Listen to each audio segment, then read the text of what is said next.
因為咧而家我哋已經係由講一條河嘅保育，慢慢係講到地，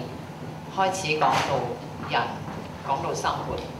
咁我諗我哋都開始考慮到文化。咁就我而家就請李兆興講文化區不是目的地。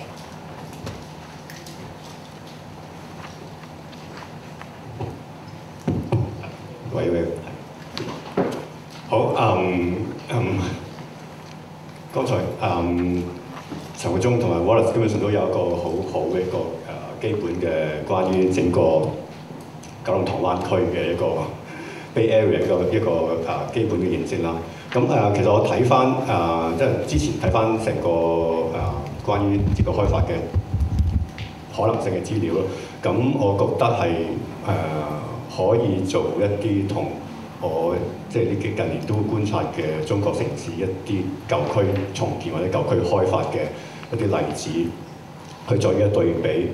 當然啲例子係有成功有失敗，但係你從中裏邊睇到一啲可以參考嘅地方。特別係喺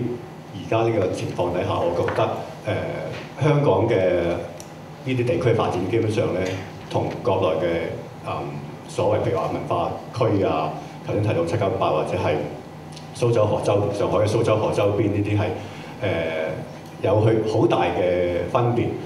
個分別在於咩？個分別就係在於喺好多時候咧，喺國內嘅呢啲城市嘅所謂舊區嘅重建咧，係牽涉到好明顯嘅政府嘅介入嘅。咁甚至乎介入嘅程度係好大啦，去到一種無堅不摧咯，稱之為。因為其實你知道當喺社會制度嘅唔同，變咗當地嘅一啲呢類咁嘅計劃咧，係可以咧係用比較由上而下嘅好正面講就係好高效率啦，去拆晒所有嘅舊嘅屋，然之後咧重新起建。咁但係咧，我諗喺香港而家最細嘅任務咯，我覺得咧就由於我哋相對上嚟講係一個較着重公民嘅意識，同埋希望都係有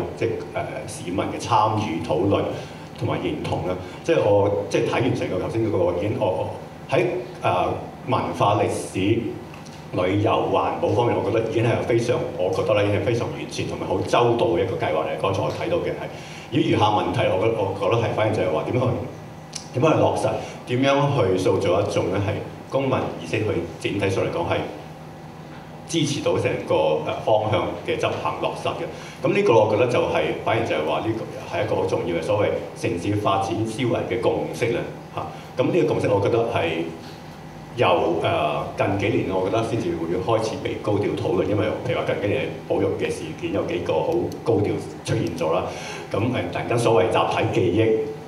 同埋點樣去大家去共同商討研究出發展一個理想所謂宜居的城市呢個概念，我竟然發現咧係近年點解先至會係被高調地討論，而我哋其實我哋寫呢啲文章其實可能係80年代、90年代已經寫呢啲文章好多，但係當其時咧呢個意識並未受到好大關注。咁咁我歸結其實就講緊就係正正係在於我哋香港，我諗直回歸咗之後，我哋會有一個整體成個香港人嘅一種心態嘅調整，或者係對於自己身份嗰個危機，我覺得可以係切入喺成個點解着重咗突然間着重咗城市發展嗰個規劃嘅一個討論裏邊，因為大家好似覺得好多嘢正在消失，實際上亦都係具體嘅建築物已經消失啦，記憶可能被消失，身份要重寫。咁喺呢個過程，喺個消失嘅過程裏邊咧，我覺得反而係激發到咧係香港人咧係非常喺主動積極咧去保留一啲舊嘅嘢。咁呢個係可以講係被動一啲消極層面，就係要保留，冇計要保留。咁我更加積極主動嘅層面咧，就係點樣去更加所謂有 say， 希望喺將來未來嘅香港發展裏邊咧係更加有咧公民嘅聲音。咁我覺得呢個從最近幾年嘅保育事件但係整個心理嘅調整，其實係我覺得係成個香港身份嘅嗰種咁嘅面臨重寫嘅呢個身份，係一個心態嘅最基礎。再加上即係實際嘅保育嘅抗爭，再去到咧即係而家我哋實際上啦，OK 真係有啲唔同嘅具體嘅城市改造嘅計劃要所謂要上馬，譬如話講緊嘅西九龍，講緊你而家講係咪稱之為東九龍定係九龍灣區？我覺得呢個咧變咗就話咧，通過咗以往個心態同埋抗爭嘅經驗之後咧，大家而家覺得終於係有一啲咧實實在在嘅計劃，係未來自己真係有關係嘅生活嘅一啲計劃咧可以實踐。咁所以我覺得呢個城市發展思維嘅共識咧，其實係一種係一種教育嚟嘅，即係因為當我哋嘅政府而家嚟講，即係唔係一個強勢政府咯，即係唔係學得好似國內咁可以完全無堅不摧咁去改造一啲城市嘅時候咧，我哋需要即係有理想或者有一種前瞻性嘅城市嘅城市嘅策劃人咧，基本上咧，我哋需要嘅反應咧就係幾方面嘅所謂協力啦，就係話一當然每日有策劃者嘅一啲主動去推一啲有